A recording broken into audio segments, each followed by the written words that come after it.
নমস্কার বন্ধুরা, এইমাত্র পাওয়া আবহাওয়া দফতরের তরফ থেকে গুরুত্বপূর্ণ খবর। রাত পেরোতেই খেল দেখাচ্ছে আবহাওয়া।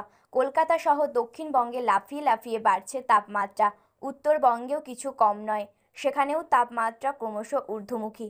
প্রতিদিন লাফিয়ে লাফিয়ে বাড়ছে তাপমাত্রা। ইতিমধ্যেই তাপপ্রবাহের সতর্কতা জারি করেছে হাওয়া অফিস।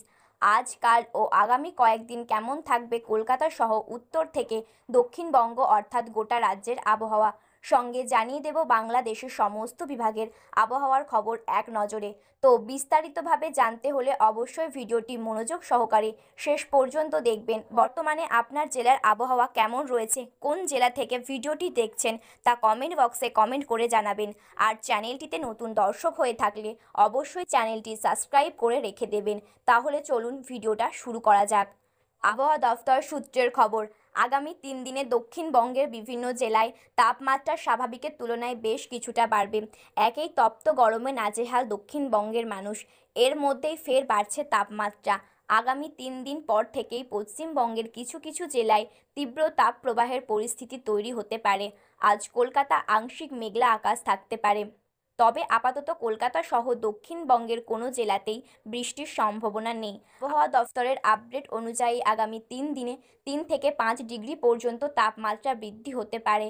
2 চব্বিশ পরগনা, পশ্চিম বর্ধমান, মুর্শিদাবাদ, 2 মেদিনীপুর, ঝাড়গ্রাম, পুরুলিয়া, বীরভূম জেলায় তাপপ্রবাহের সতর্কতা জারি করেছে আবহাওয়া দফতর।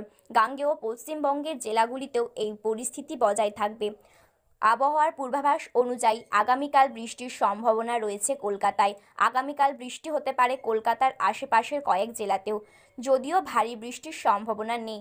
হালকা থেকে মাঝারি বৃষ্টির সম্ভাবনা। আজ উত্তরবঙ্গের কিছু জেলায় বৃষ্টির পূর্বাভাস রয়েছে। আজ ঝড় বৃষ্টি হতে পারে দার্জিলিং, আলিপুরদুয়ার, কালিম্পং, কোচবিহার, জলপাইগুড়ি জেলায়। 2 দিনাজপুর এবং মালদহে বৃষ্টির কোনো সম্ভাবনা নেই। হাওয়া অফিস জানিয়েছে, বিহারের পূর্বাংশে একটি ঘূর্ণিবাত অবস্থান করেছে। এর জেরেই বৃষ্টি হচ্ছে উত্তরে। চলতি সপ্তাহে 2 থেকে 3 ডিগ্রি সেলসিয়াস পর্যন্ত পারদও চড়তে পারে।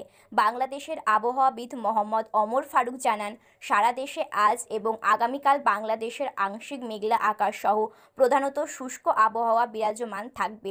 এছাড়া চুয়াডাঙ্গা, ফরিদপুর, চট্টগ্রাম, কক্সবাজার, বান্দরবান, রাঙামাটি এবং পটুয়াখালী জেলাসমূহে উপর দিয়ে মৃদু তাপ প্রবাহ বয়ে যেতে পারে এবং তা কিন্তু কিছু কিছু জায়গায় প্রশমিত হতে পারে।